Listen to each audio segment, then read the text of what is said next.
आदि शंकराचार्य। सनातन धर्म के चार महावाक्य अहम ब्रह्मास्मि, तत्वमसि, प्राणम ब्रह्मास्मि और अवम अयम आत्मा ब्रह्मास्मि, इनका अर्थ समझे। तत्वमसि महावाक्य छांदोग्य उपनिषद के छठे अध्याय से है और यह महामंत्र सनातन धर्म जितने भी वैदांतिक विचारधाराएं हुई हैं उनके लिए यह प्रमुख मंत्र रहा है। अगर आपने देखा होगा केरल में स्थित विश्व प्रसिद्ध शबरीमाला मंदिर को देखा है तो उसके प्रवेश द्वार पर तत्वमसि लिखा है। आदि शंकराचार्य जी का जन्म कालड़ी केरला में हुआ था। उन्हें जगत गुरु के तौर पर मान्यता प्राप्त है। एक उपाधि हर ऋषि को प्राप्त होती है। सत्ययुग वामन, त्रेता युग में महर्षि वशिष्ठ थे, द्वापर युग में महर्षि व्यास थे। हिंदू धार्मिक मान्यता के अनुसार इनको भगवान शंकर का अवतार माना जाता है। वो मानने के पीछे केवल श्रद्धा भाव ही नहीं बल्कि जिस तरह के कालखंड में उन्होंने जन्म लिया, जैसा कार्य किया, जिस गति और शैली से किया, वो साधारण मनुष्य के बस में नहीं है। उत्तर वैदिक काल में जिस प्रकार से सनातन धर्म में कृतियाँ फैलने लगी थी, वर्ण व्यवस्था, कर्मकांड और निजी स्वार्थ के लिए वैदिक संस्कृति जिस प्रकार से दुरुपयोग होने लगा था, उस प्रकार सनातन धर्म पतन की ओर अग्रसर होने चला था। लोग अध्यात्म और ईश्वर साक्षात को छोड़कर जादू टोना तंत्र मंत्र पाखंडी इस विषय में ज्यादा रुचि रखने लगे थे। ज्यादा भेदभाव के कारण धर्म परिवर्तन होना शुरू हो गया था। ऐसे में एक दिव्य पुरुष की आवश्यकता थी। ऐसी परिस्थिति में केरल में कालड़ी नामक जगह पर एक ब्राह्मण दाम्पत्य शिवगुरु और आरंभ्य जी को एक पुत्र प्राप्त हुआ जिनका नाम शंकर था। शिवगुरु सन्यासी बनना चाहते थे, लेकिन उनके गुरु ने गृहस्थाश्रम जाने का आदेश दिया। शिवगुरु ने आरंभ्य से विवाह किया। कई वर्ष बीत गए, उनको संतान नहीं थी। वो दोनों शिवजी की उपासना करने लगे, जिसके फलस्वरूप उनको एक बेटा हुआ। इसको भगवान का शंकर अवतार मानकर शंकर बुलाने लगे। छोटे से तेजस्वी बालक ने न केवल राष्ट्र का एकीकरण किया बल्कि राजा की तरह भारत का बौद्धिक और सैनिक सशक्तिकरण भी किया।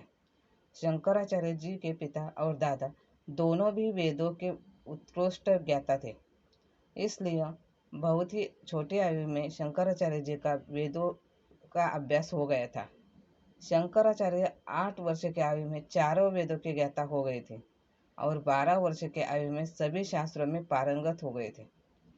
16 वर्ष की आयु में उन्होंने जो मुख्य उपदेश है अनवर भाषा कर दिया था।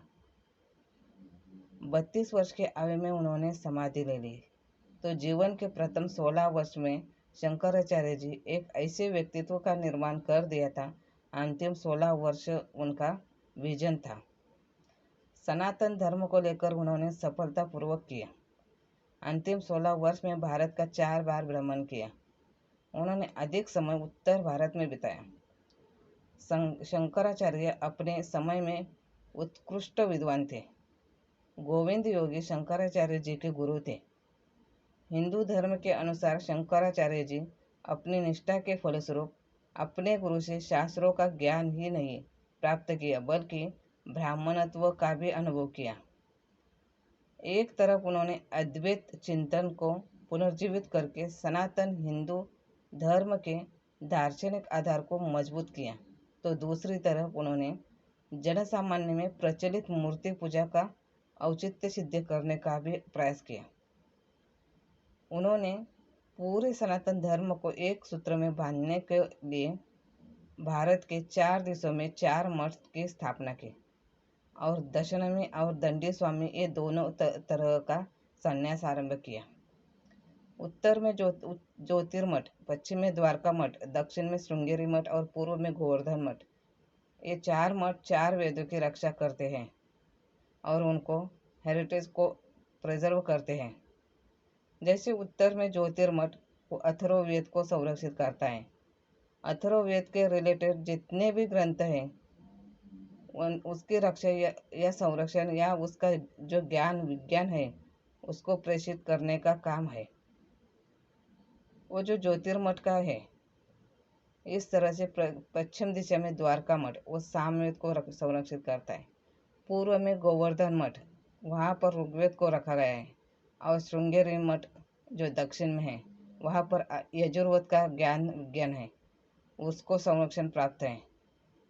उन्होंने एक मठ वेदों में बांधा, इसलिए कि अगर उत्तर में ज्योतिर्मय मठ में कोई अथर्ववेद की पढ़ाई कर रहा है तो उसको दक्षिण में आकर श्रृंगेरी मठ में यजुर्वेद की पढ़ाई करनी पड़ेगी। इससे क्या होता है कि एकता बढ़ती है। इसलिए उन्होंने सभी वेदों को अलग अलग जगह स्थापित किया। इसके बाद उन्होंने दक्षिणा में संन्यास व्यवस्था लाई, और यह व्यवस्था लाना बहुत ज़रूरी था, क्योंकि हमारे यहाँ संन्यास का मतलब होता है भौतिक सामाजिक दुनिया से विरक्त हो जाना।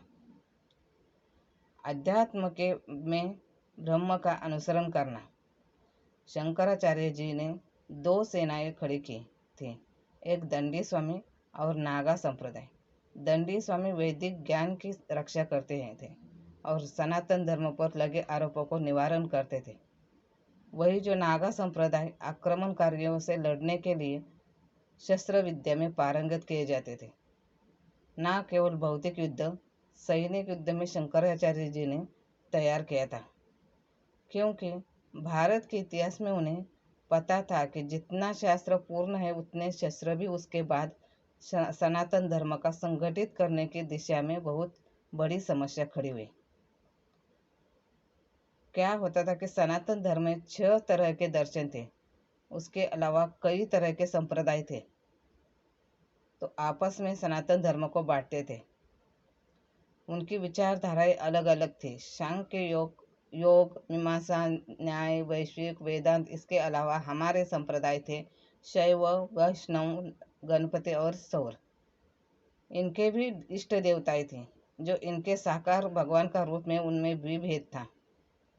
इसकी वजह से सनातन धर्म की विभिन्न संप्रदाय थे, इनमें सामंजस्य बैठ नहीं पा रहा था। इसलिए शंकराचार्य जी ने क्या किया, सभी दर्शनों का एक निचोड़ निकाला और एक तरह का दर्शन एक कर दिया। उन्होंने अद्वैत दर्शन का प्रतिपादन किया।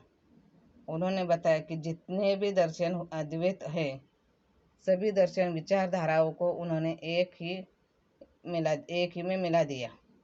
इसके बाद जितने भी संप्रदाय थे, शैव शाक्य गणपति और वैष्णव संप्रदाय, उनको भी एक कर दिया। उन्होंने पंचदेव उपासना लाई कि आप कभी भी भक्ति मार्ग पर जाए और देवों की उपासना करनी है तो आप 5 देवों की उपासना करें, शिव जी, विष्णु जी, शिव जी, गणेश भक्त और भगवान की। इससे क्या हुआ, जो डिफरेंट संप्रदाय थे, जो अलग इष्ट देवताओं को मानते थे, वो एक जगह पर आकर एक साथ पूजा करने लगे और इनसे सनातन धर्म और संगठित हुआ। अपनी बौद्धिक, शारीरिक और आध्यात्मिक क्षमता का इस प्रकार सदुपयोग करते हुए अगर किसी ने सनातन धर्म को एक सूत्र में बांधा है तो वो है आदि शंकराचार्य थे। धन्यवाद। वीडियो पसंद आया हो तो सब्सक्राइब ज़रूर करना।